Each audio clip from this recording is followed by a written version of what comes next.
Okay. Good morning, good afternoon, good evening to everyone, wherever you are. Again, welcome to our webinar series. We are now on panel 3 of the scheduled 10 panels for this Engaged Research in Asia Pacific webinar series.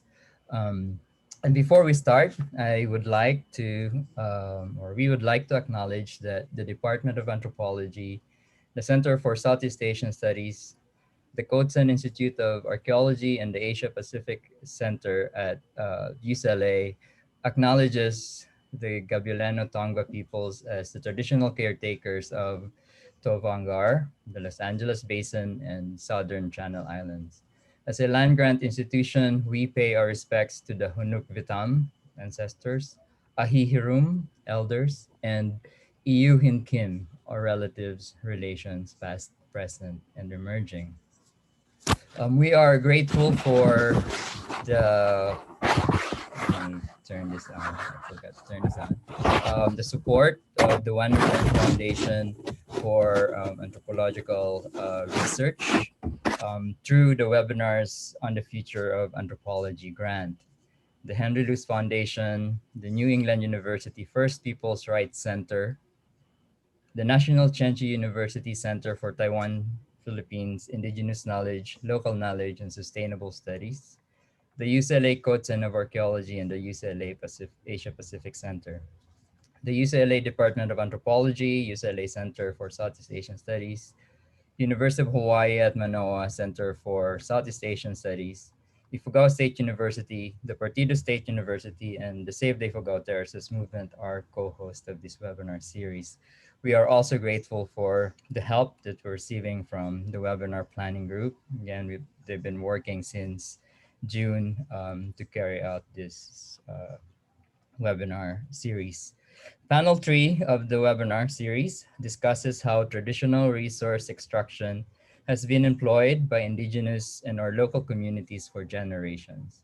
However, political and economic pressures have forced communities to alter their practices to adapt to outside pressures. This shift resulted in gradual loss of traditional ecological knowledge and expedited the assimilation of indigenous and local communities to the larger state entities. In this panel, which is the second of two panels that looks at the landscape as an empowering uh, uh, venue for indigenous and other communities. We provide examples from Taiwan, Bali, Indonesia, and Bicol, Philippines, where communities decided to maintain their traditional agricultural and fishing practices, but at the same time met the demands of market and political pressures. And so before Madeline Yekel introduces our panelists, I would like to ask Professor Dawei Kwan, a newly minted full professor and the co-convener of this uh, series, to give us a brief introduction of our panel. Thank you, Stephen, and welcome everyone. As we have mentioned in the last few weeks, with the growing reflection on the ethnographic method, we examine the power relations in the field, break the dichotomy of researchers and researched people. We also redefined field work as an action of social practice. And it's very encouraging, but also challenging because we need to be critical and sensitive to the power dynamic. We need to balance the interest of multiple stakeholders, and we need to, after all, contribute to the body of knowledge and move the society forward to a better situation. Therefore, we need to share our experience to build a network for mutual learning and support each other. That is why we have this webinar series. And I'm really grateful to all our panelists, our team workers, our sponsors, and participants. You make this network come true. I believe this network itself is also an action empowering us, and we are now just co-producing the knowledge. So once again, welcome and thank you, everyone. Thank you very much, and enjoy our discussion of wisdom of landscape today. Thank you. Thank you, Professor Dawe Kwan. Maddie? Good evening and good morning, everyone. My name is Madeline Yakel. I'm a PhD student at UCLA, and it's my pleasure to introduce our panelist and moderator here today for panel 3. So as you know, Professor Dawe Kwan comes from the Tayal Indigenous Group in Taiwan.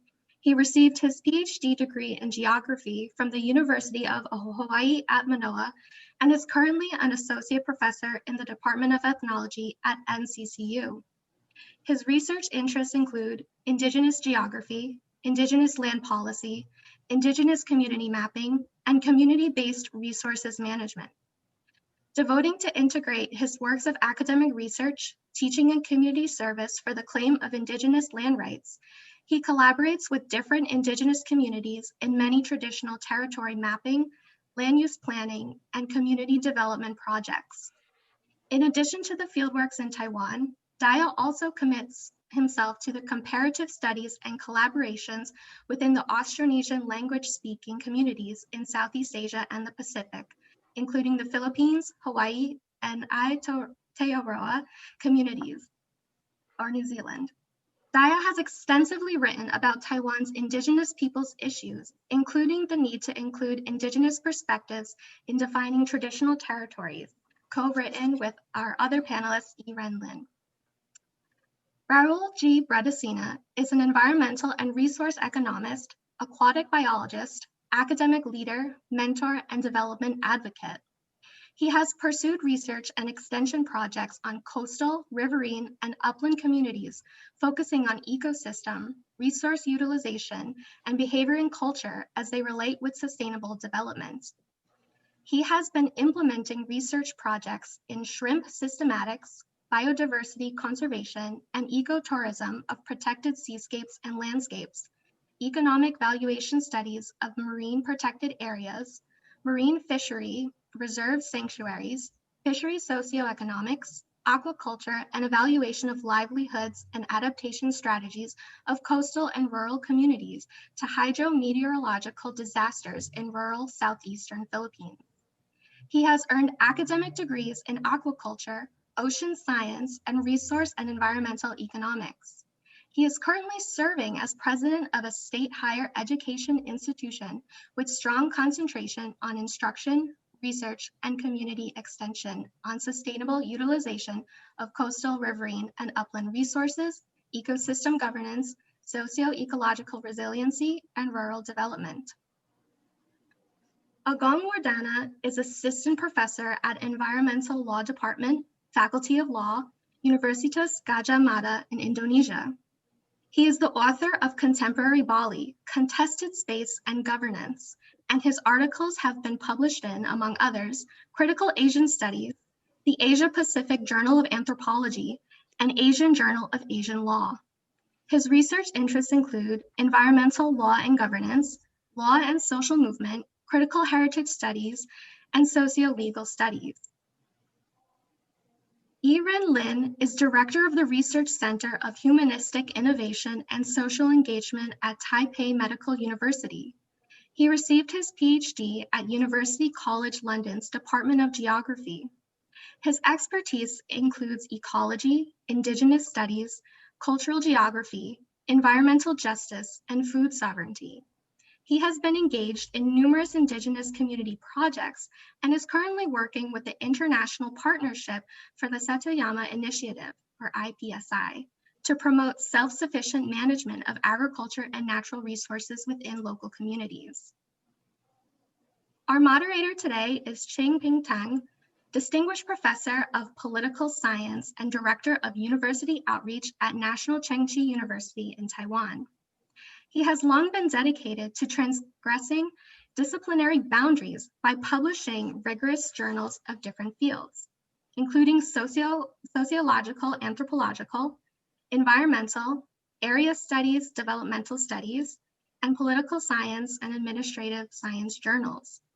His research interests include administrative reforms and democratization, the voluntary sector and community development, innovative social governance, environmental protection, technology policy, and disaster management.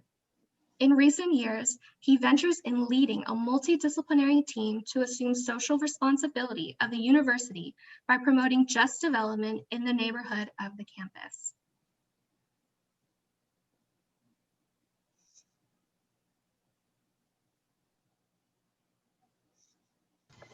So, should I take over? Yes. All right. So now we can go ahead and start. I do also want to apologize to everyone that Professor Lin is unable to join today. However, we will be showing portions of films showing his work. So we'll also link those in the chat box so you can watch the full versions when you're able to. So thank you. Take it away, Professor Tang.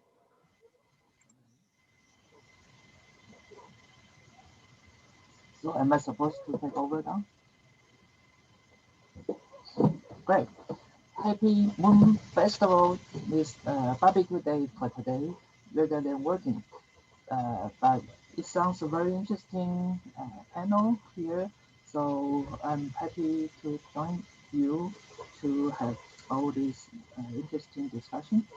All right, so the first block, or we call panel, not panel, the first group of questions about the background of the research and the positionality of the researchers in this research. So I think we have a couple of questions about how to describe your landscape of the communities, or how you can define yourself in this kind of research. I know Diane has a lot of slides to show, so would you like to start first?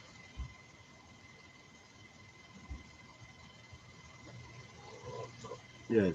So thank you, Professor Tang. Here I would like to briefly describe my research so that you can have more idea about what's the landscape of this of my field. So here you can see that this is the map of Taiwan, and indigenous people mainly live in the central mountain area or the eastern coastal area. And for the mountain area, we face very, many different ecological issue, especially the water and land, forest resources conservation. And here is basically where I began my research, is a catchment of a reservoir in northern Taiwan, but upstream the reservoir is exactly where my hometown is.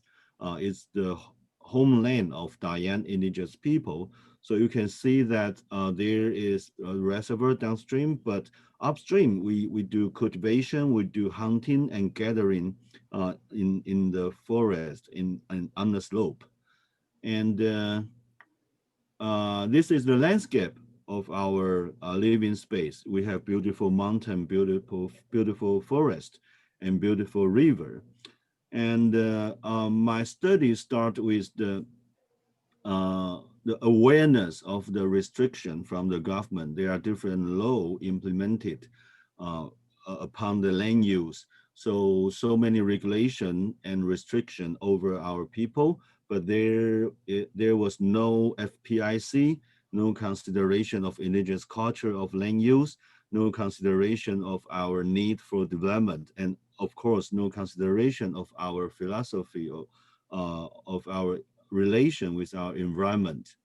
So you can see on one hand, there's a lot, there are a lot of land use restriction, but at the same time, there are a lot of resources exploitation. For example, the exploitation of water resources. So we have a modern construction like a dam and reservoir that make our river into a ditch to conduct the water into the reservoir. And this is another example, shows how the river or the creek were turned into a ditch. And that not just ruin the landscape, but very much challenge our relations with the river. So I start to, research and also participate in the community action to rethink our relations with the river. And in our work, we try to recall the memory of the community and make the interpretation of our relation with the land, with the resources. That's where I began my research, and gradually I extend the research to not just in my own community, not just doing the mapping work in the community, but gradually I also expand to try to collaborate with different community. And from all this experience, I learned that even though Taiwan is relatively a small island, but we have very diverse ecological system, and we have very diverse indigenous culture after the adaptation to the diverse ecological system. So how can we not just be aware of the importance of this indigenous culture and the relation with the nature, but incorporating this indigenous knowledge into our resource management regime is the work we are trying to do. So I'm going to stop here and give you further explanation and share you more in the following section. Thank you. Akung, can you explain, introduce your case a little bit, focus on the problems it faced? Yeah, thank you, Professor Tang, for the questions. Um, I work with communities of Bali's traditional farmer associations, known as Subak, in which their rice fields or rice terrace or their landscape has just been listed under the UNESCO World Heritage Convention as a cultural landscape site, which is the Jatilui village in Tabanan district, Bali, Indonesia. As you might probably know, Bali is the most popular tourist destination in the country, in which around 3 up to 5 million tourists visit the islands annually. And economically, the tourism sector contributes up to 70% of the regional economy. A small proportion has been contributed by agricultural sector, which is mainly located in the rural area, including the village where I work with, the Jatilui village. Farmer in Jatilui see the village, see the rice terrace or agricultural landscape as having rich and very complex meaning. The landscape does not only play an instrumental role in their lives, namely food production, but it's also a heritage that connect them with their ancestor and with their next generation, through which their knowledge and identity is built upon. Farming activities in the landscape necessarily involves a set of rituals, religious and customary rituals conducted by farmers. For me, this shows how farming is not only a productive labor conducted by farmers, but also cultural one, which build their close ecological connection to the forests, to the water flows, rivers, soils, as well as seeds and also biodiversity within the area. I guess I will stop there. Later on, I'll elaborate more. Right. So how about Earl? Oh my God. So, Uh, Professor Raul, that's uh, the President Raul.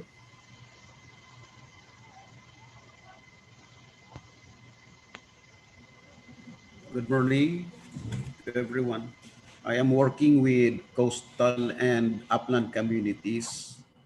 These landscapes are interconnected following the ridge to reef connectivity concept, wherein things that are happening upstream will be affecting.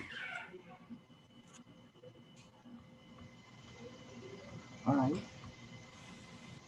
So that's it. Right. So after the So, introduction, yeah. yeah. So the coastal communities I've been working consist of fishing villages who depend much of their livelihood on the coastal and marine ecosystems. They are considered to belong to the poorest sector of the Philippine society. The fishing communities are among the rural communities in Bicol that display a well-knit community relationship, but very much dependent on the resources of the coastal and marine environment. Much of these fishing communities have ancestry from indigenous people such as the Aita and the Dumagats. The fishing communities close to the mountain ranges of Sangay, Buhi, Iriga, and Isarug have also Aita ancestry, while fishing communities in the islands close to the social coastal communities along the northern Bicol shelves, such as the Polillo Islands and Aurora provinces, have Dumagat ancestry. Some literature say that Dumagats are akin to sea gypsies, while Aitas are lowland counterparts of forest hunter-gatherers in our history.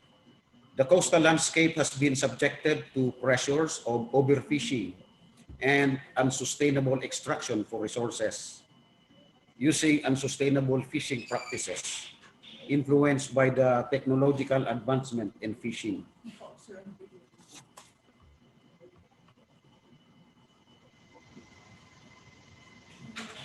The growing beach mass tourism has also displaced subsistence fishers from their ancestral lands and introduced a culture of private ownership and individualism.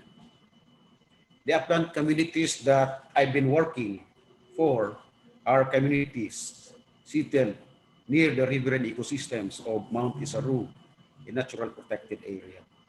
These communities are farming and livestock growing folks who till the fertile volcanic soil of the mountain plateaus irrigated by rivers from the watersheds of the forest. These folks have Agta, Aita ancestry such as Agta Cimarron or Upland Agta and the Agta Tabangnon or Lowland Agta. The upland and riverine landscape has been subjected to massive cutting of trees to give way to monocropping of high-value crops such as corn and citrus plantations. The massive reduction of forest cover influenced by large-scale single crop production, has resulted to declining population of wildlife and aquatic flora and fauna. For instance, corn monocropping intensively uses inorganic fertilizers and pesticides, which eliminated endemic plants, animals, and fishes, and soil microbes that support agricultural productivity. The expanding agricultural production are displacing upland dwellers from their natural abodes and introduced profit-oriented culture. So both the coastal and upland communities describe their landscapes as following a trend of degrading ecosystem integrity, declining resource productivity, contracting space, waning community cohesiveness, and disempowerment. As a researcher and at the same time local of these particular communities, I see myself as not only an advocate of science, but also a development advocate who catalyzes change in the community to address the current landscape. I understand that the natural environment is not only the foundation of their livelihood, but the essence of their lives as well. Subsistence fishing and upland farming is a way of life for these communities with indigenous descent. I should generate new knowledge that will provide deep understanding of their ecosystem, the social and ecological perturbance that shape their landscape, as well as how their behaviors respond to and been altered by the changed landscape. I transform this knowledge into advocacy and active community extension activities in these communities, adopting programmatic approach guided by the theme of sustainable development and people empowerment.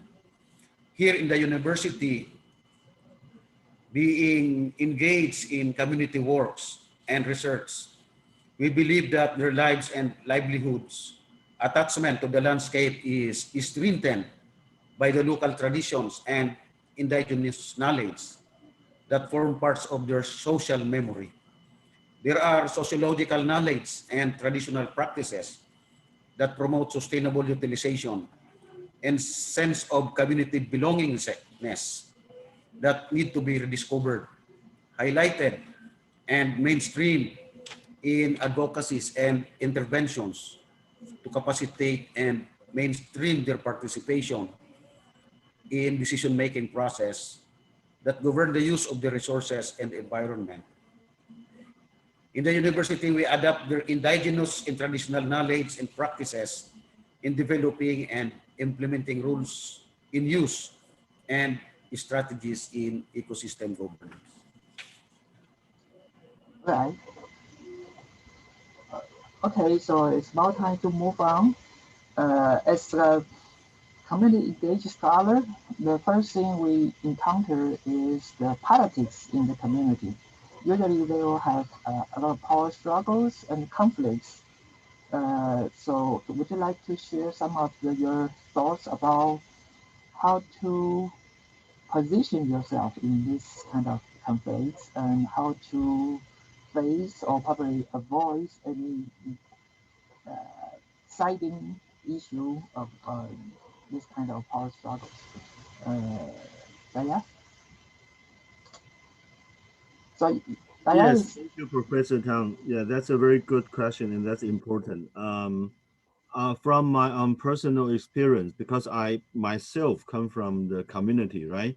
yeah, you So are I am, one of them, at yeah. the same time, the community member, but at the same time, I'm academic worker. So that may give me some advantages that to have the opportunity to approach the idea of my people or the way how my people think. And also I kind of have the equipment from the academic discipline that I can know what are these government or the academic researchers think about. So the way I positioning myself is to make myself as a bridge between my community and the government, and also sometimes with the academic community, so that I can, translate between all these different stakeholder or different subject. So it's not just the translation of the language itself. It's more like the translation of perspective and the translation of knowledge. So that's the way I deal with the different aspect of a stakeholder. And in term of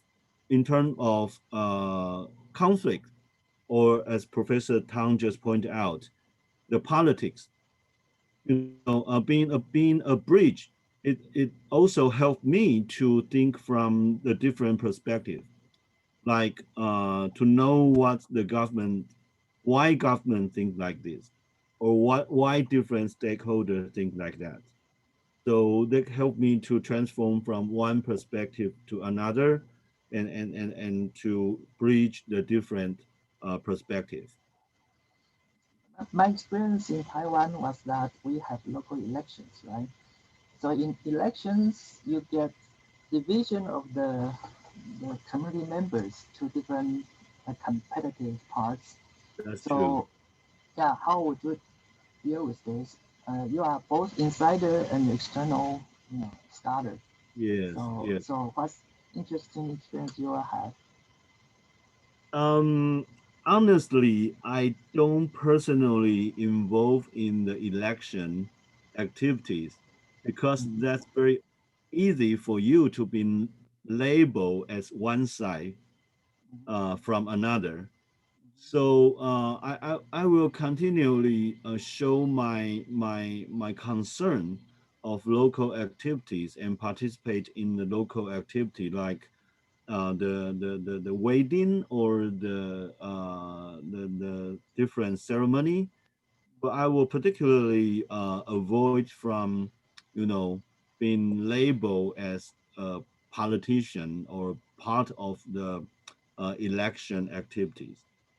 So you remain neutral. Yeah, try. I'm trying. Yeah. All right. Agong, how do you think?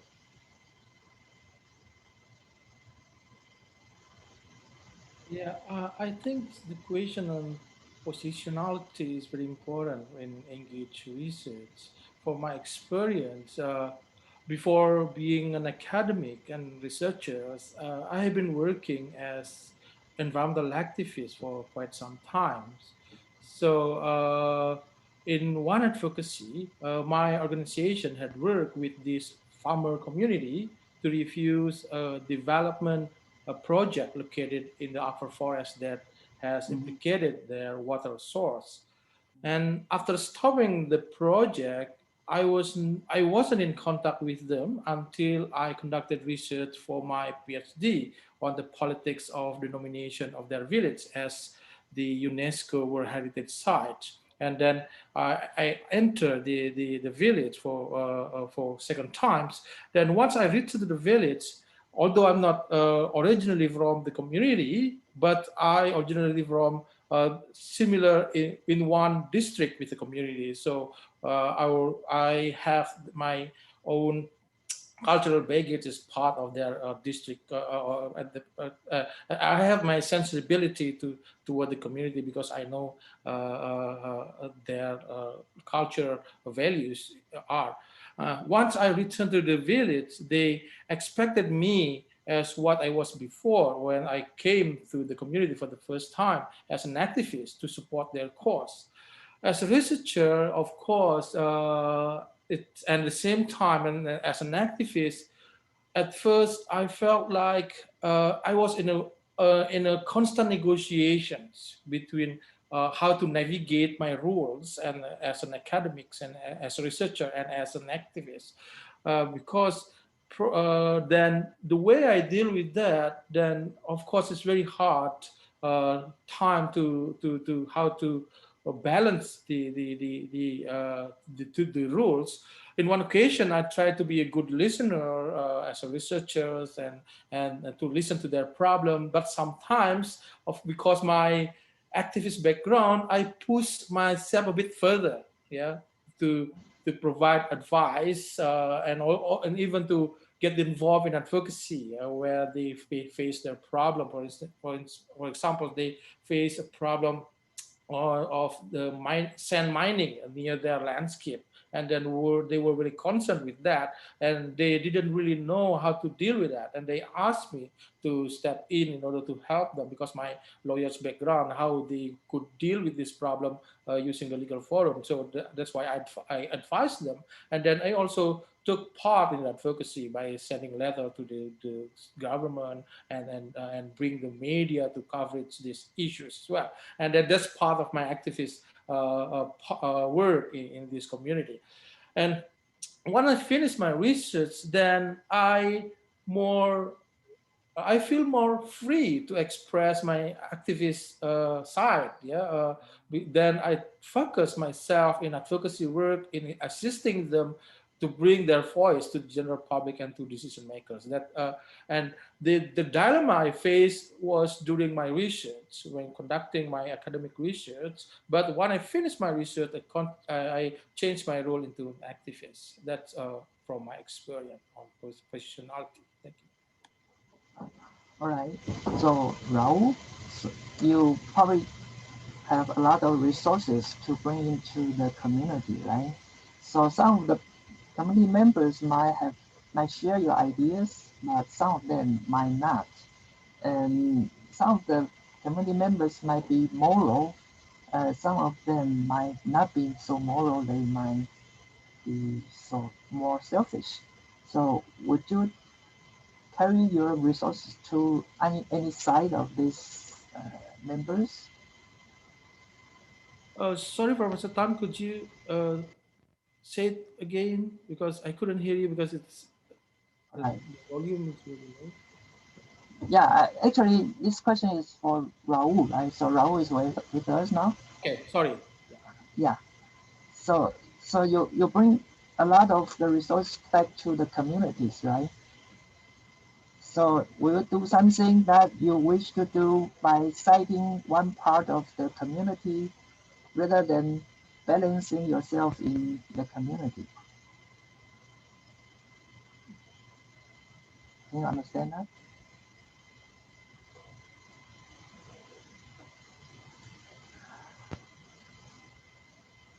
Can I hear you?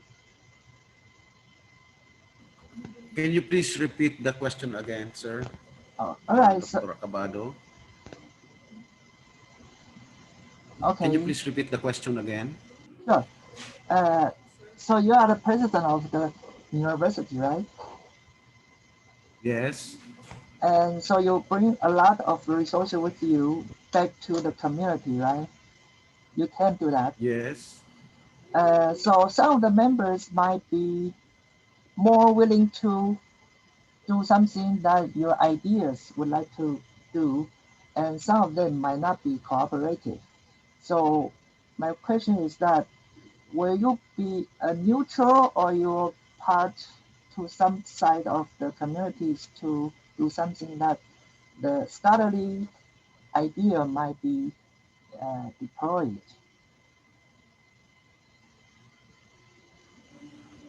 Understand my question? Yes, some part of the question are inaudible, but I will just say something about the question. As Alright. president of the university, I integrated in our extension programs the cause, the issues about community empowerment and addressing issues that have something to do with impoverishment. So as president of the university, I allocate resources, financial and human resources, to address this issue in our community, because one of the visions that we have integrated in our university is to promote sustainable development in our service area. In our community extensions and research, we generate knowledge, and then we bring this knowledge to the community in order to capacitate and empower them. Say, for instance, we let them join us in participatory coastal resource assessment. We want that they must have knowledge about their coastal environment and the fishery resources as the source of their livelihood. And then we also allow them to participate in determining the issues in constraints about resource governance so that solutions should come from them. And from these solutions, we developed organizational structure, sort of a coastal resource management council, wherein uh, they will become part of this structure for governing the resource. And here, we mainstream their participation in resource governance by creating institutional framework that would mainstream their participation in decision-making process. So in this particular direction, we capacitate them and we also empower them through participation in resource governance. We believe that a common source of impoverishment is the lack of access to key resources in their area, in their community that support their livelihood. So for them to be uplifted from their present economic condition is they must be empowered in determining what is right for the resources so that these resources could be sustained and this could be used sustainably. And we also train them new skills that they could use for developing sustainable livelihood, say for example, ecotourism. So these are the things that we do for them. Of course, in coastal resource extension activities that we are implementing, we are always involving them because we believe that this should be part of their learning process.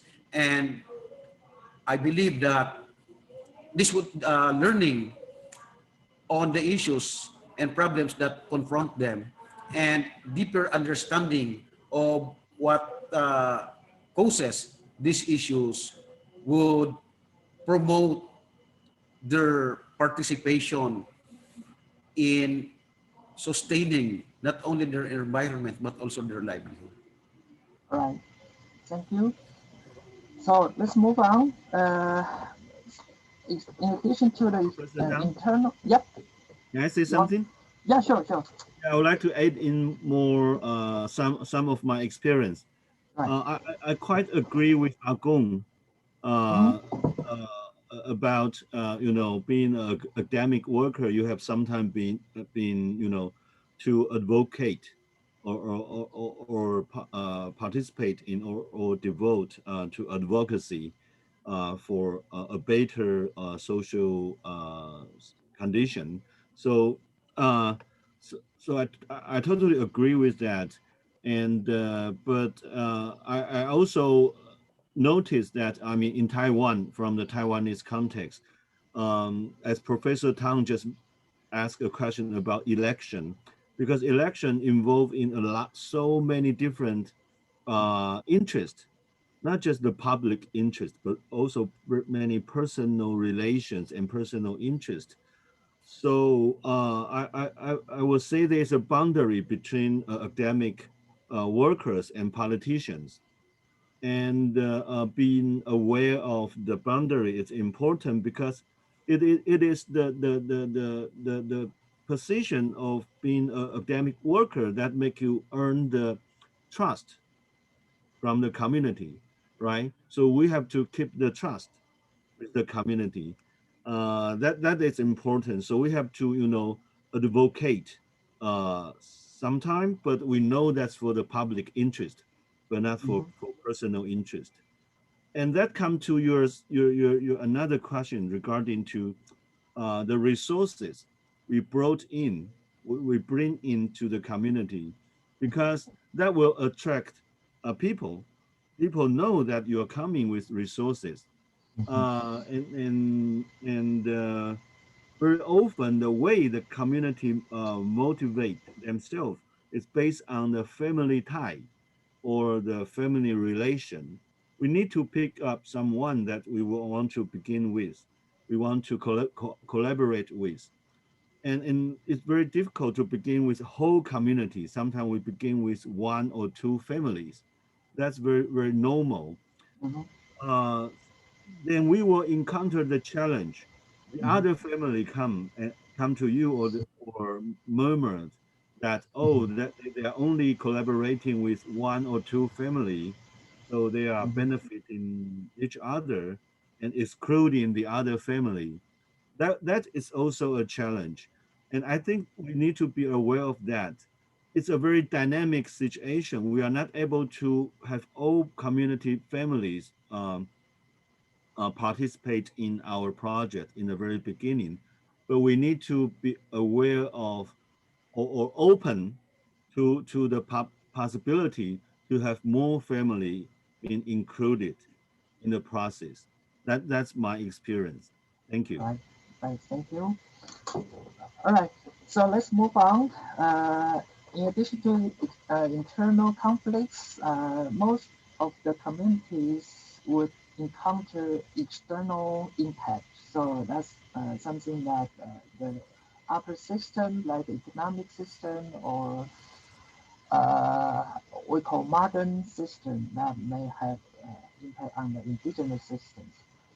So let's begin with, I think uh, I have been Jet Louis last year, and impressed me a lot how they might, adjust themselves to the modern system after enlisted as a UNESCO World Heritage. So how Agong, how do you describe, or can you offer some experience in Bali?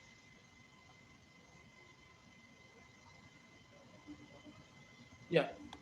With regard to resources brought by the listings of the UNESCO World Heritage, Mhm, that at first the farmer realized that the listing supposed to be about protecting the landscape and, mhm, and also assisting them in coping with the economic challenge mhm, because they live in poverty. That's why through by channeling their agricultural activities of farming with global tourism market, then they assume that they can have added value for their economy, for the local economy.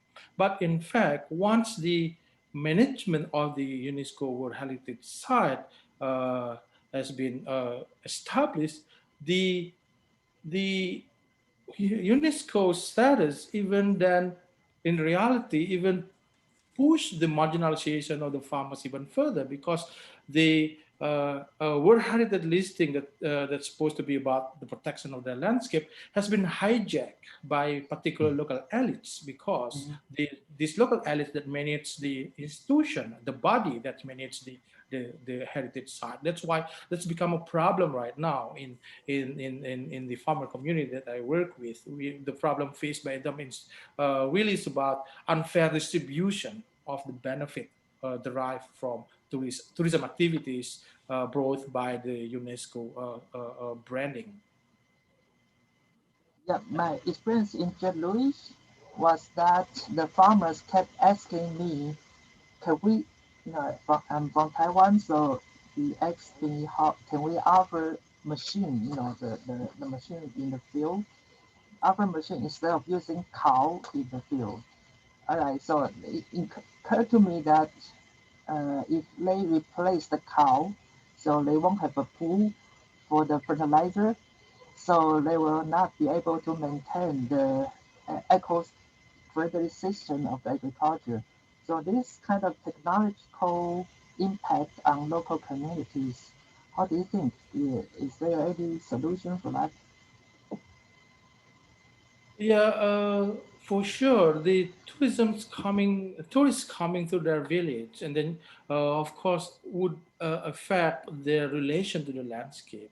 That landscape that used to be based on a very spiritual values and symbolic values, religious value, now has gradually turned into economic value because they see the landscape as economic capital, economic asset in which tourists come to their village in order to see the landscape, and they get revenue from that.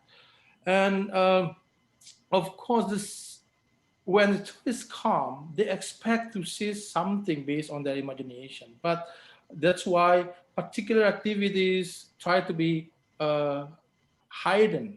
Yeah, for instance, the activities for taking cows within the landscape because the cows is not very good aesthetically. It's not very good for the tourists, so they move the cows to somewhere else, so tourists cannot see it, and that's why the standard has been set up in order how to satisfy the interests of the tourists instead of they continuing practicing their traditional agricultural activities. So that's why they need to follow that standard. Right.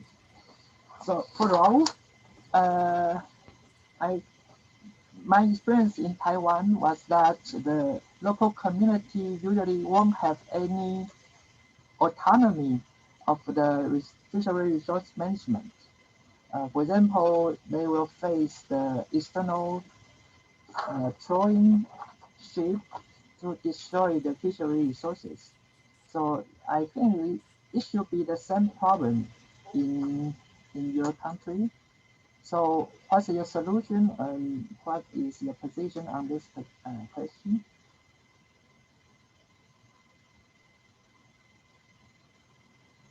Is that question addressed to me? Yeah. Thank you very much. I'm sorry, we have a very poor connectivity now because everybody in the university is using the internet. Okay. Uh, Uh, in our place, mhm. particularly in the coastal landscape of the community that I am working with, actually the source of conflict is commonly the resource use conflict. This is Mhm. because of the fact that the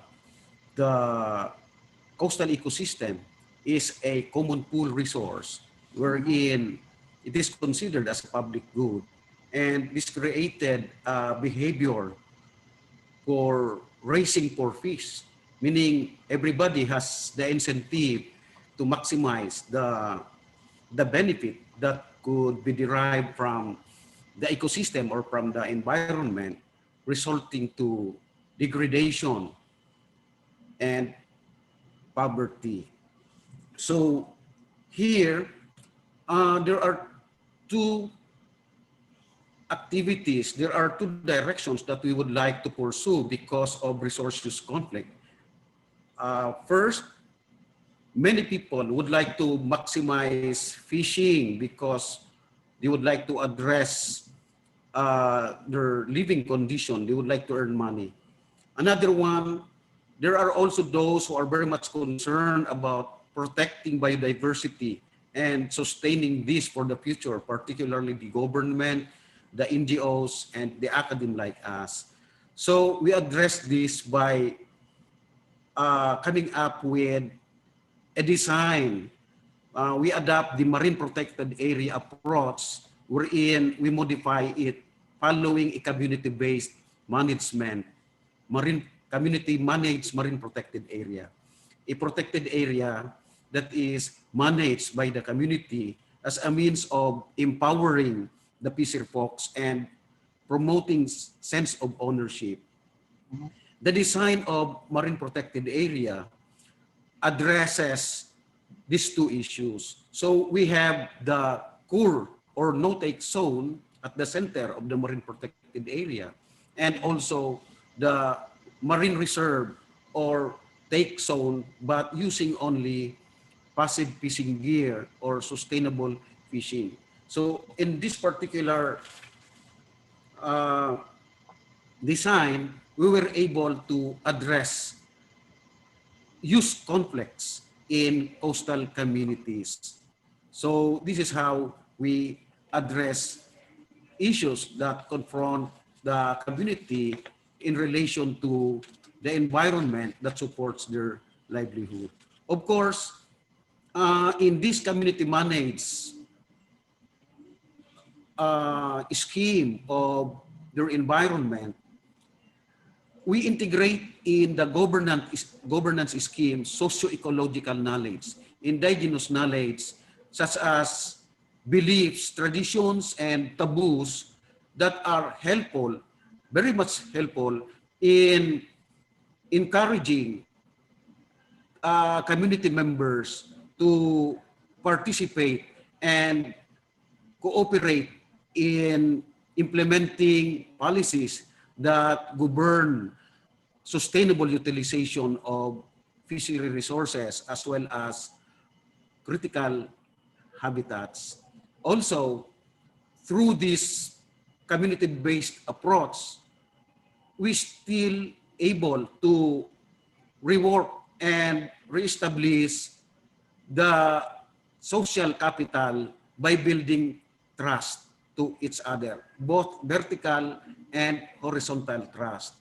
Because sometimes in the community, trust is also affected by resource utilization, particularly if the resources in their environment is declining.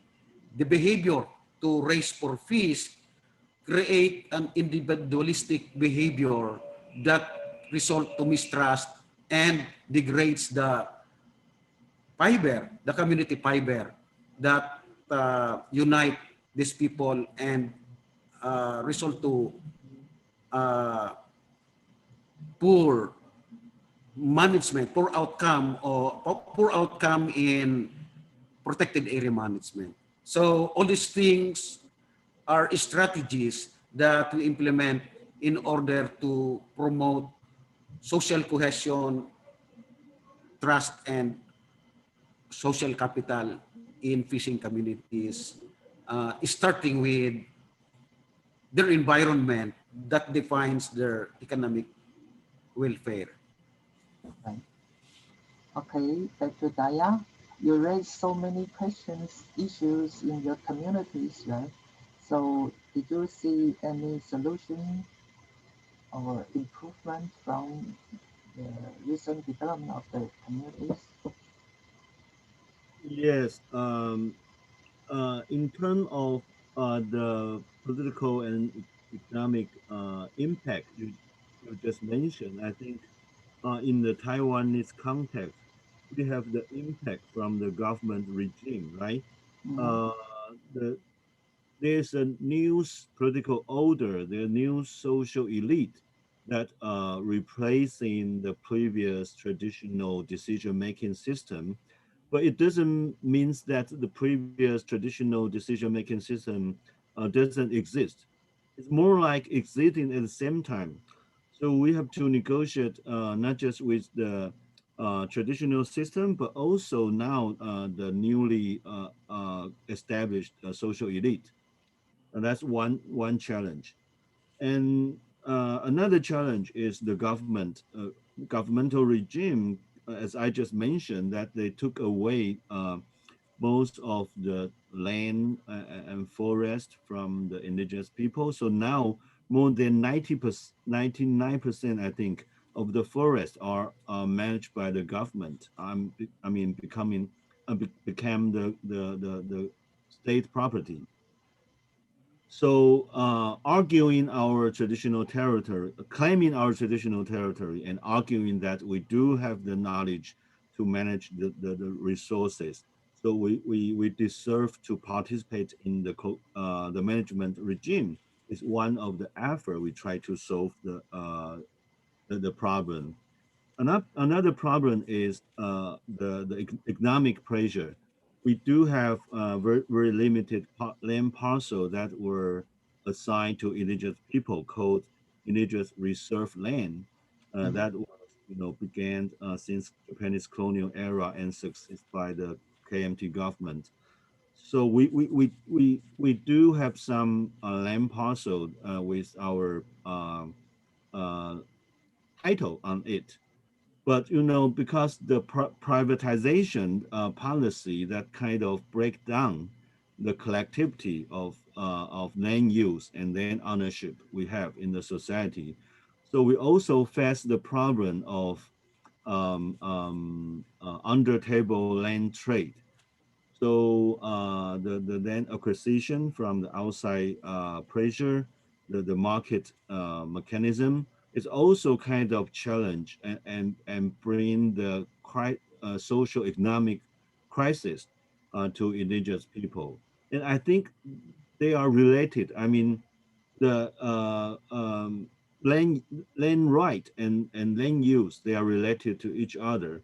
So here I would like to share one of the case how we deal with the governmental restriction and hope this kind of effort can have in it to make indigenous people have more power and to use our land. So I'm going to share you the screen. Um,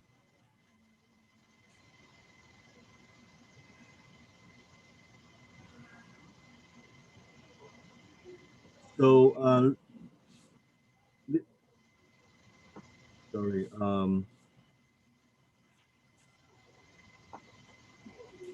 Yes, this is the sense of our contemporary land use in the field, in my field site.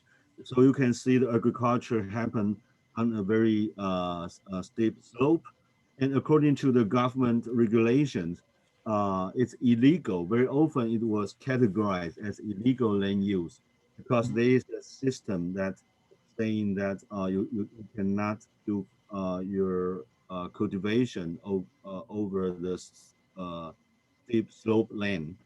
But if we uh, look into the land use closer, then we can see there are actually a lot of subtle way for indigenous people to, maintain the field, maintain the terrace. It was not seen by the from a very macro scale, but we go into the field and we look into with a very micro scale. We know that there are a lot of effort this farmer trying to protect the land, including a lot of subtle ways that they have since they long time ago they practiced the traditional farming. So one of the case we have here is we examine the so-called illegal farming land from the scientific perspective. So we use the spatial science technique to analyze so-called illegal farmed land, and we learned that actually because of because of this very subtle and local ecological knowledge, some so-called illegal cultivated land are actually maintained very well. So we have this kind of advocacy to the government that we suggest that we need to adjust the regime to integrate indigenous knowledge into the current management, and we kind of get some uh, uh, outcome, positive outcome from that, but that we have a new so-called a National Land Planning Act that give more space for indigenous people to do our land planning project. So in this project in Jinshivu community, the community people work with the landscape planner and work out their plan uh, for their land use, and that turned out to the very first case that indigenous community can have our land use uh, uh, plan. So with this land use plan, indigenous people in this case can have more autonomy and more space to utilize land. So that can kind of solve the economic problem which means we have more space for land use and for the community development. That is also a way indigenous people can keep the land without, just selling it to the outsider. That's my experience here. I would like to share. All right, so you actually get to the fourth sections that mention how the production of the indigenous knowledge and the scientific knowledge can be practiced, right? So let's go move on to the fourth section. So Agong, do you have any observation on this? How local knowledge can be integrated into the scientific knowledge? Yeah, the question on the, can you hear me? Yeah, sure. Okay. Yeah, the question on the traditional knowledge and the scientific knowledge is very important one because that's part of the co-production because we know that the traditional knowledge is based on their long time experience. For instance, in farming, in the community where I work with, they have their own traditional knowledge on for instance, in farming season. And during the year, they farm twice a year in order to maintain the fertility of the soil. And with regard to this, then once they before the UNESCO World Heritage was being nominated for the community, then so many persuasion for the community to use chemical fertilizer to change the organic fertilizer into the chemical fertilizer because the chemical fertilizer company has been very aggressive in expanding the market. And that's why then local community utilize their traditional knowledge. And then we also as scholars and activists at the same time help them to bring their voice using our scientific research to bring their voice and to advocate their rejection to the chemical fertilizers, not only because of that's bad in terms of scientific findings that chemical fertilizer bad to the soil, but also we utilize mythology and also myth and local narrative why this would affect their myth in protecting their local biodiversity. Once you use the chemical fertilizer, then biodiversity needed for the rituals would be gone. So that's why we try to combine their local knowledge in how they see the world, how they see the biodiversity, how they practice their farming with scientific knowledge in order to oppose particular interests to expand the use of chemical fertilizers in this context. So And as I, yeah, please. yeah, as I know, farmers in Bali have two kind of choices. The first one is to choose the one harvest a year, so that they choose the variety that can only harvest 1 year, or they can choose the two harvests variety, right? So if you choose two harvest variety, then you need more water to irrigate, and you will cause some kind of conflicts. So how do they solve the problem? Yeah, in terms of harvest, they have two harvest seasons. The first harvest is for growing rice, the local seeds, the local variety of rice, which is the red rice. It's very popular in Bali and even in Indonesia. And the second season, they grow other types of plants, for instance, onions and so forth. So the rice only once harvest per year. So to maintain the fertility of the soil, that's part of their I guess that part also their resistance during 1970s and 1980s, where in the Green Revolution was imposed by the government, and then they tried to oppose to this imposition of the Green Revolution by rejecting the use of hybrid seeds and also chemical fertilizer. So that's why until now they can maintain the use of their local seed. Yeah. Meanwhile, other subak, other farmers has changed into hybrid seed, rice seeds, hybrid varieties of rice. But in Jatilwe, they still maintain the local seed because of their struggles against the Green Revolution at that time. So that's part of their struggle. Right.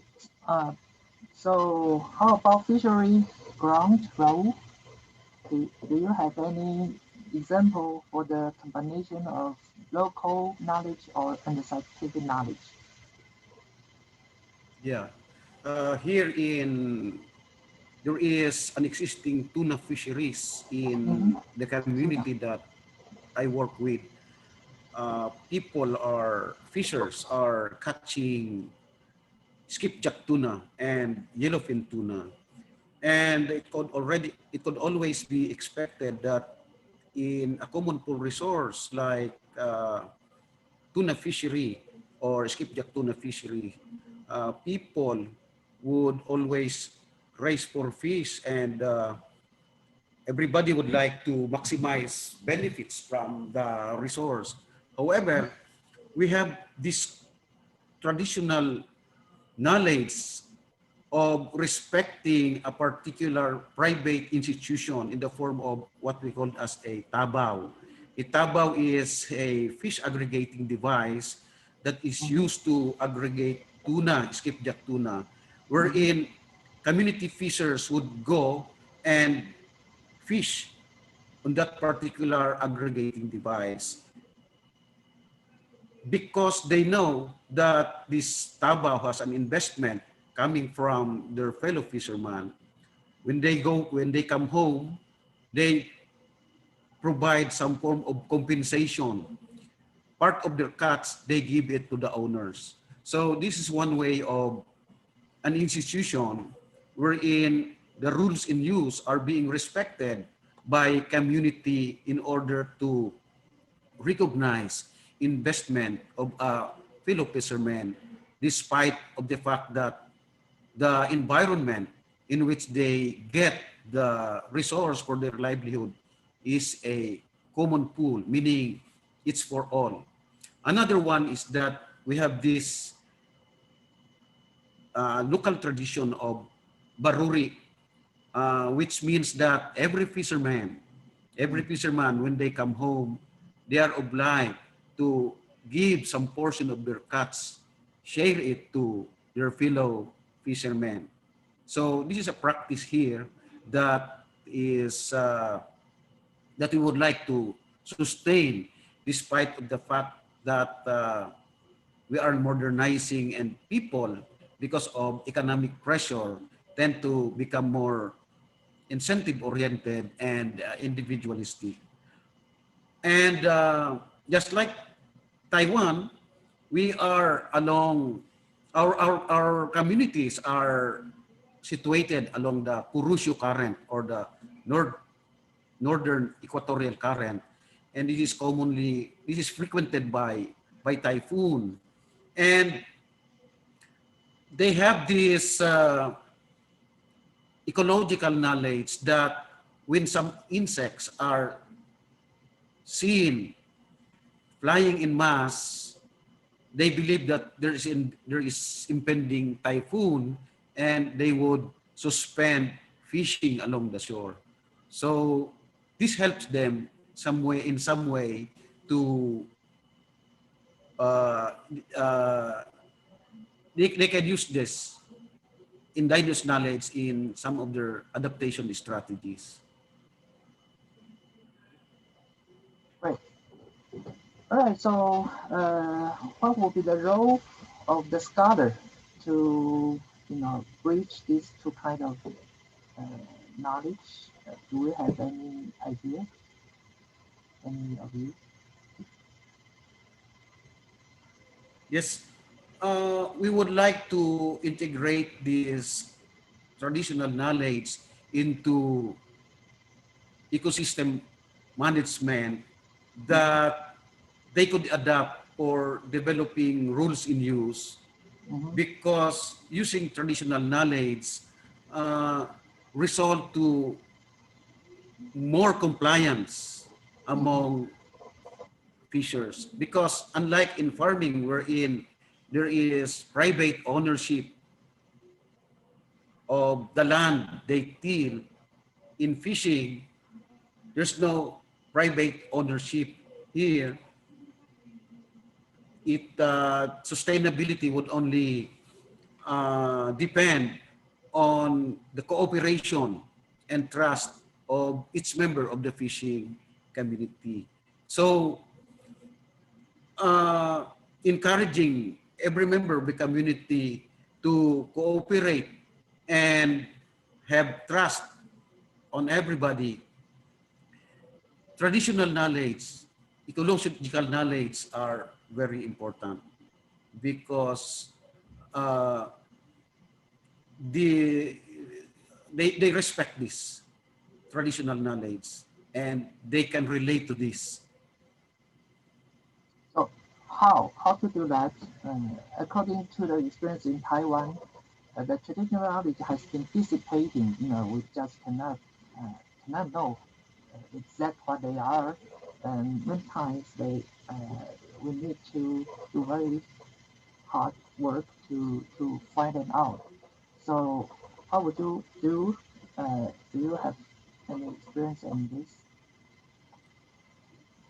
In our case, we integrate their knowledge in the seasonal fishing calendar and Calendar. other activities in fishing that they themselves input in our coastal resource management activities, wherein we present this coastal resource management plan to the local government units for uh, appropriating some budgets Uh, before we can implement this.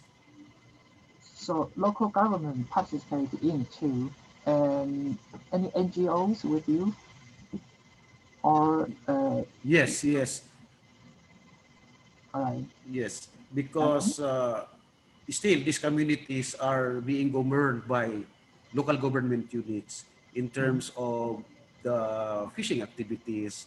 The local government units allocate some funds to support their activities that promote livelihood, activities that promote rehabilitation and management of coastal resources. So Diane mentioned the bridging role of the scholar, right? Do you want to elaborate that? Yeah, Diane? Yes, I would like to share some of my experience. I can explain, try to explain from two aspects. One is more epistemological, the other is more methodological. So for a more epistemological aspect, we do need to have multiple disciplinary cooperations. Of course, it's a dialogue between multiple stakeholder like the government, the academic community, and the indigenous community, right? But Mhm. for bridging this three-way dialogue, I think academic worker can and play a very important role in it, because I just mentioned translation is important, right? The translation of perspective and the translation of knowledge. So in turn of the translation of knowledge, I see there at least two important things. The first is how we need to approach the indigenous knowledge of land or indigenous uh, ecological knowledge. And very often we need the support from anthropologists, from geographers, cultural researchers. And with the understanding of indigenous knowledge, it, it important, but not enough. We also need to, communicate with the government or with the current policy or current institutional regime, right? So we need to collaborate, or we need the support from like political scientists. We need the support from lawyers. We need the support from uh, those who are familiar with the government policy and institutional design. So with the multiple collaboration from different disciplinary, then we can, on one hand, approach indigenous knowledge, and other hand, dialogue with the government. Take an example, in Dayan culture, we have a term, Gaga. Gaga refers to all the regulation or norm in the world. So we have the Gaga na menahan hajian in our language, which means the Gaga or the norm to take care of the land, right? But if but if you talk to the government officers saying that we want to take care of our land, they don't understand it. They don't know how to make that part into the law. But if you translate that into a measurement regime, into a public administrative regime, you translate that into a land right system, then they can understand it, right? So we need to this kind of translation from the support from different disciplinary. And the other aspect is the methodological one. As Professor Tang just pointed out, many knowledge is not spoken, right? It's very difficult for you just go there and talk to people, have an interview and take your note, and then you know, oh, that's your indigenous knowledge. No, it's sometimes it works, but sometimes it doesn't.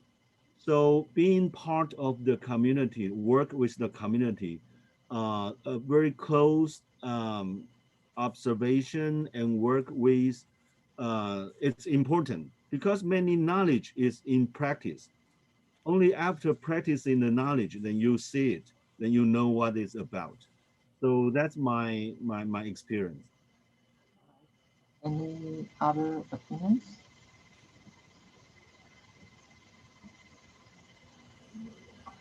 Okay, so let's move to the last, but probably very important question, not question, issues.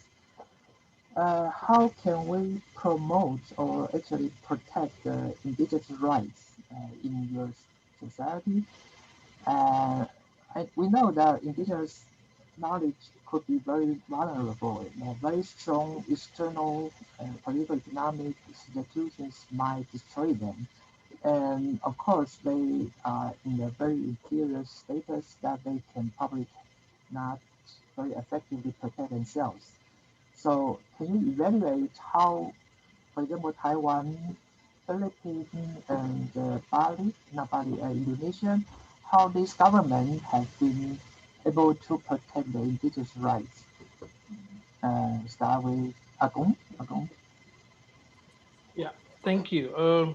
Yeah, in Indonesia, in general, protection of indigenous rights have been a very contentious issue for the government. Until now, there has been a draft of bills on the recognition of the rights of indigenous people following the UN Declaration on the Rights of Indigenous People. But the central government seems to be very reluctant to put this forward into adoption because they assume that once we recognize the indigenous rights, then they have their own autonomy to manage their resources, to manage their land. Meanwhile, this management, this way in seeing the world, this way in seeing resources could be very different or even contradictory into this, how state sees their resources.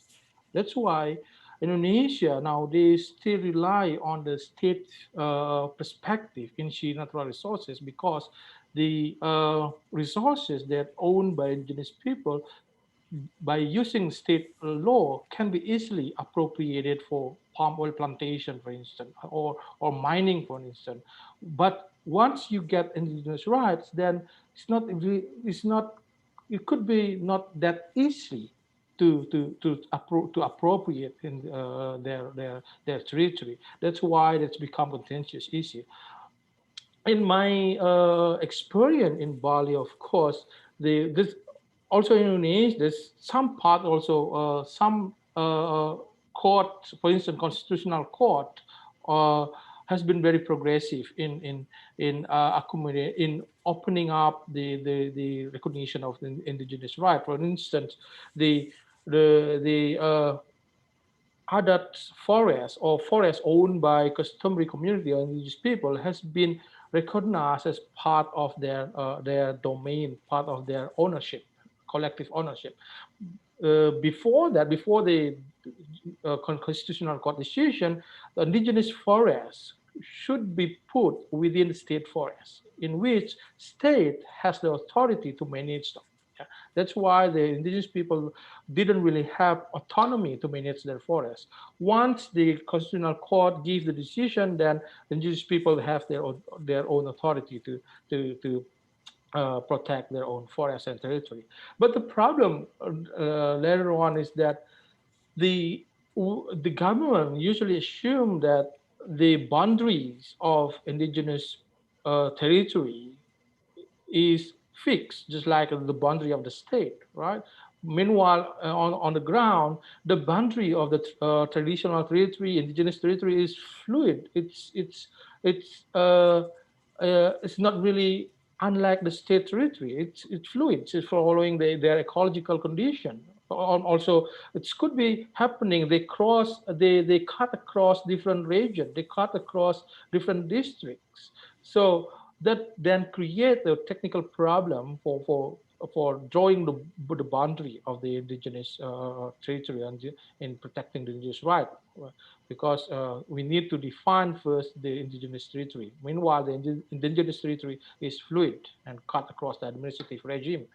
And in Bali, the issues of indigenous rights also has been an issue. That's why the provincial government of Bali try to accommodate their demand by enacting a provincial regulation on the indigenous village or a customary village, in which this legislation provides recognition to the autonomy of the customary village. In this context, then customary village as the community owned by indigenous people can be respected by the government's the policies and legislation. But the problem then, because if we see Bali as a very complex institutional setting, because in Bali, in a village in Bali, uh, a village in Bali or local governance or local authorities in Bali have been very complex. In one village, there are at least three local institutions, three local authorities. The first one is the administrative village, the state or the state institution, state structure within the village, and who deal with administrative tasks. And the second one, we have institution called customary village or customary authority, deal with customary affairs, for instance, in religious rituals and also adat rituals, customary rituals. And beside these two authorities, we have Subak as well, yeah, who that is the association of farmers. Then the members of those three institutions are very often overlap. Yeah, and this why then the power dynamics in protecting indigenous knowledge, indigenous rights is very difficult to draw the line. For instance, when we talk about in which institution we need to be given authority to protect the indigenous or indigenous rights, then there will be a debate because we could not decide whether it's belong to administrative authority or belong to customary authority or belong to Subak. But when we deal with the rights of farmers at the local community, then we deal with Subak. And that's why in my case study, the power dynamics in Jatilwe is really about how to the dynamics within these two institutions at the local in the local authorities. because they claim that they represent their own constituents or in assessing the benefit from the UNESCO heritage site. So very brief, Raul, how about in Philippines? Could you please state again the question? Yeah, the how the government protect the indigenous rights in Philippines. Please be brief. Yes, actually, we have here two very significant statutes that protect and promote the rights of indigenous communities.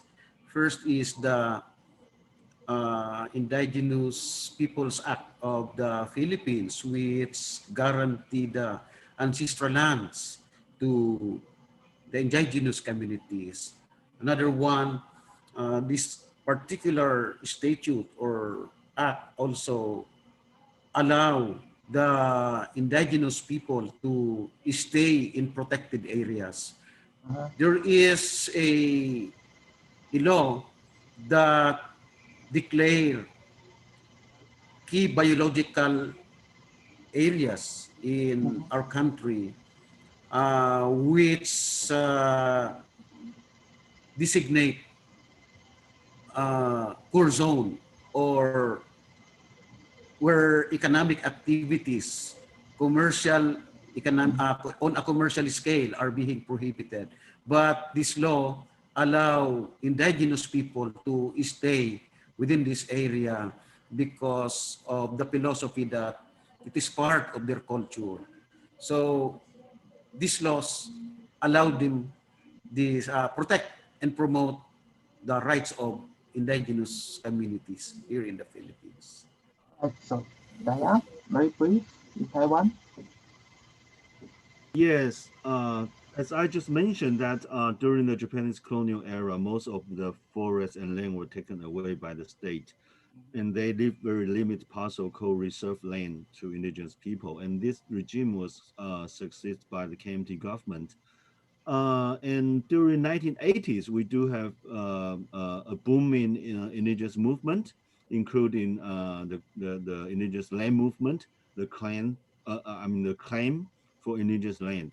And in 2005, we in our Congress, we enact a law called Indigenous Basic Law. And according to the Indigenous Basic Law, the government recognized not just the indigenous right over so-called reserve land, but also the traditional territory. So now, literally, our right over the traditional territory has to be recognized by the government. But still, there are a lot of challenge. For example, let me very briefly show you uh, PPT here. Um, okay. Yes.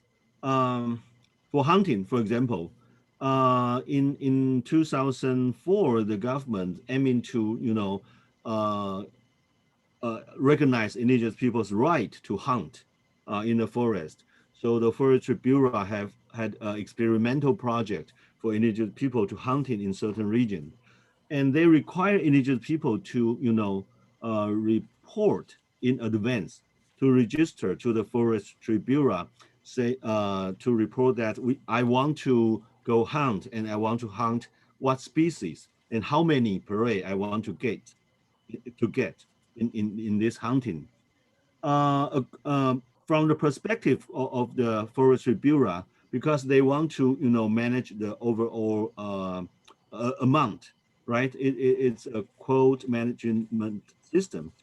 But for indigenous people, from indigenous perspective, our tradition, we don't say what we want to hunt or how many per we want to get in advance of the hunting activities.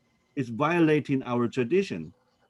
So it's an example that the government do have its logic, right? You want to maintain the number of the species, but from the indigenous perspective, you don't do that. So after the research by some researchers like Professor Pei Jiaqi and his colleague, They pointed out that indigenous people, even those we don't count the number or predict the number of the prey we want to get prior to the hunting activities, but we do have a lot of regulation over the landscape. We do have a lot of regulation in our traditional territory. So from the indigenous perspective, indigenous logic, we don't manage the number, but we manage the landscape. And by managing the landscape, we can also maintain the sustainability of the habitats of animals. So that's example that the academic researchers kind of translate the different perspective of knowledge. So recently we see that the Forestry Bureau had a new project that has more collaboration between the government, academic, and the community. And they changed the system from apply in advance to report afterwards. And they have academic researchers to assist in monitoring the species and number. And they have the community develop their own organization and authorize the community organization to manage the forest. So this is the recent example. The Forestry Bureau signed an MOU with the Community Association of Zhou people, saying that in the future they will have a contract with the community, so they will have the community to take the responsibility to manage the forest. So this is an example showing that firstly we need to have the community to make the interpretation of our knowledge, and we also to make the public, the mainstream society understand the public, our knowledge, the public opinion is important. We need the legislation process, legalization of our right, but we also need to provide the solution for the government. The government is not very smart sometimes, right? So we need to have, again, the academic community playing the role as a translator and provide the proper and possible solution. That's my experience. Right, great. So, well, late now, so let's proceed to the Q&A section. Some interesting question has been rushing in. So, how about having this?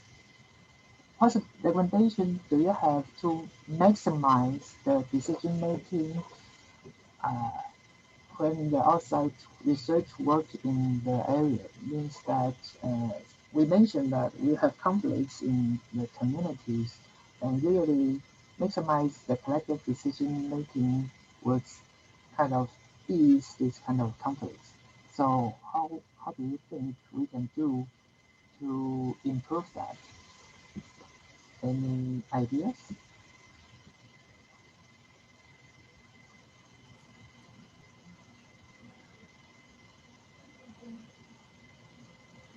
Okay, Anybody else? very What's briefly, from my experience, being aware of different decision-making system is important. Yeah. Right, as I just mentioned, we have the modern creation of the governmental regime, the bureaucratic system in a village. But we also have the traditional cultural decision-making system in a village. We do have men in my group, my community, who are more active in the public space. But we also have women who are very smart, full of knowledge, if you get proper occasion for them to express their experience. So my very short question, very short answer to the question is being aware of multiple diverse decision-making systems that are coexisting in the community and try to approach them, all of them, as possible as you can. Right, but some of the tribal culture won't be democratic, right? For example, in southern part of Taiwan, we have a very hierarchical structure of the tribal culture. So some family will have overwhelming decision-making power, but some families won't. So it's kind of conflicts in the modern concept of democracy. So how do you think about this? Yeah, I agree. I agree, and we need to admit that there are equal, I mean, unequal power relations in the community. But also, we need to be very careful that what we see unequal on one hand, there Mhm, might be some other counterpart on the mhm, other hand. Taking the chieftain system in Paiwan community, for example, the chief or the chief family, they have more power to speak in the public, but they also take more responsibility to mhm, take care of the weak in the community. They take the responsibility to memorize the history or the aura, to keep the aura history in their mind. So my answer is yes. I do see some young Taiwan people. They are also thinking they need to change or adapt to the new political decision making system. But my my answer is we bring in more information and also properly drop out the question mhm. to the community and make the community to have more information to make their decision. If they want to change the system, they can do it, right? Good. Raul, you want to say something? Can you please rephrase again the question? All right. What was the question? So the question is how to encourage people to participate in collective decision making in the community.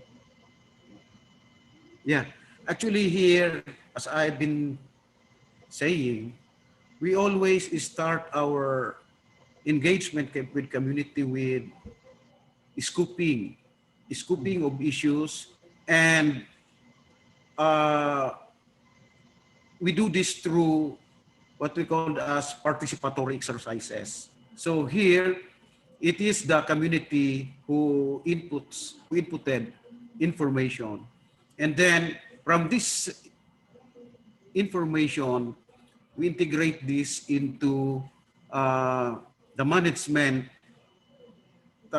activities like the goals and the objectives, wherein the community themselves Mhm, craft. And then we organize a community council wherein resource users in the community are officers and members. So here, we mainstream them into decision-making process. As much as possible, we organize this group on a multi-stakeholder approach or basis wherein women, the youth, the fishers, the boat owners, the resort owners are also members. So in this way, uh, community are empowered, their voice are being heard, and they are the ones that discuss among them how they are going to address, how they would address the problem in their environment. Oh, Agong? Yeah, thank you for the question. That's very great questions.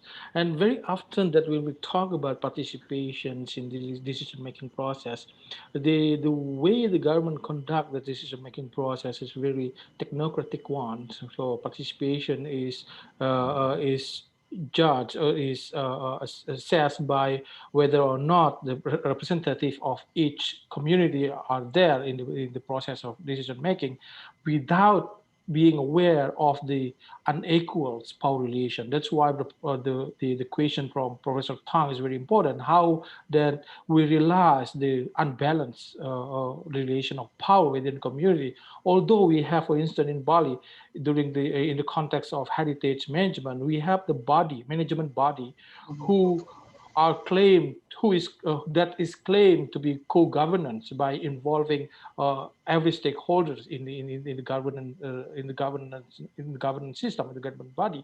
But the architecture of this co-governance model seems to be unaware that the imbalanced relation of power, because once you have farmers sit together with government officials, sit together with representative of tourism industry, sit together with scholars, we know that the farmer would be shy to express their opinion because they feel that they are powerless in this context. And that's why, although we have co-governance model, doesn't necessarily that all interests are treated equal, because the imbalanced power relation in the community. If I learn from my experience in Bali, the Subak leaders in Bali has been powerless in negotiating the Subak interests in relation to customary and administrative authorities in the village. This is also the case why Subak institution receive the least proportion from the tourist revenues. Meanwhile, the majority of the revenue goes to the administrative and customary authorities. This shows that how the imbalanced power relation. For me, we as a scholars and activists at the same time, we need to be aware of this power relation. And then, in my experience, when we face this imbalanced power relation, I try to build a bridge where the Subak leaders can speak up to the higher tiers of government. For instance, when they face problem in decision making in within the level of district government, then we then build the bridge how to bring their voice into the provincial government and to the national government. So the national government is aware that there is something wrong is going on the ground, and then they need to be take step to create to balance this power relation. I guess that's my take on that. All right, thank you. So probably the last question for everybody, but I think it's very hard question to answer. So I think we have a lot of students as the audience. They want to know what would you suggest to engage in participatory research uh, but in the future, especially after the COVID-19. All right. Anybody want to answer that? Or something is very easy to answer.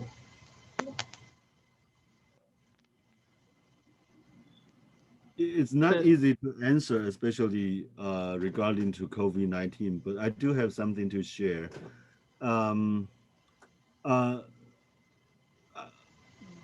I remember one time I was in the East Coastal area working with the community for mapping their traditional territory of ocean.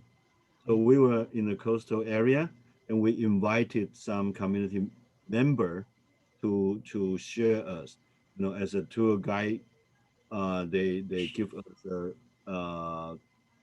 took us to a very short trip along the coastal area and share us their knowledge of the gathering on the coastal area. And most of the time, a man in middle age, he speak a lot. So he show us the different shellfish and crab or things they gather, and he explained the knowledge of it and the history. And uh, when he was holding a crab and proudly explained his knowledge of the crab, a woman, a Amish woman who stand aside me, told me that uh, um, slowly that she told me that the crab he is holding is poisoned, has poison. At that moment, I understood that women do have more knowledge than men in terms of gathering on the coastal area, even though that men speak a lot. So that really inspired me that I need to give more chance to those who don't have opportunity to speak up. So so back to the questions, how to engage, how to practice the engagement in the community. Of course, you have to go there, right? Contact with people, and think and have a mutual sharing with the people. You don't just take thing from them, right? You want to share with them. So your knowledge, your ability, or your research you should think about how can these things contribute to the community? How can mutually benefit each other? I think that's the very first step that you can try. Any other response? Yeah, I would like to add on that. Beside, of course, beside going to the community and work with them and stay with them, in order to understand their vision of the world, the other thing need to be considered is being very sensible with their life and with the local context, and also at the same time we need to take side. Yeah, engage research means you take side, that you don't take the condition of your community work with taken for granted, but you try to push that condition into a better condition and a just condition. So you know that you're there, you'd like to contribute your knowledge, and that's why you need to take a side, and the question would be which groups then you would take your sides on. And for me, that's the powerless, the most marginalized one in the community. That's why you need to take side in order to help them change their condition into a better one and just one. Thank you. Okay, Raul? Uh, Yeah, I'd also this in our case we have a research and community extension activity for mhm. stock enhancement of abalone or black clip oyster in a particular island.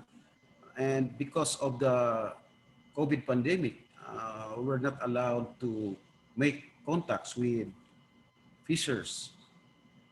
So what we did is, because we would like to develop a sanctuary for abalone in that particular island, because we would like to protect the remaining stocks and enhance the population in the future to sustain their livelihood.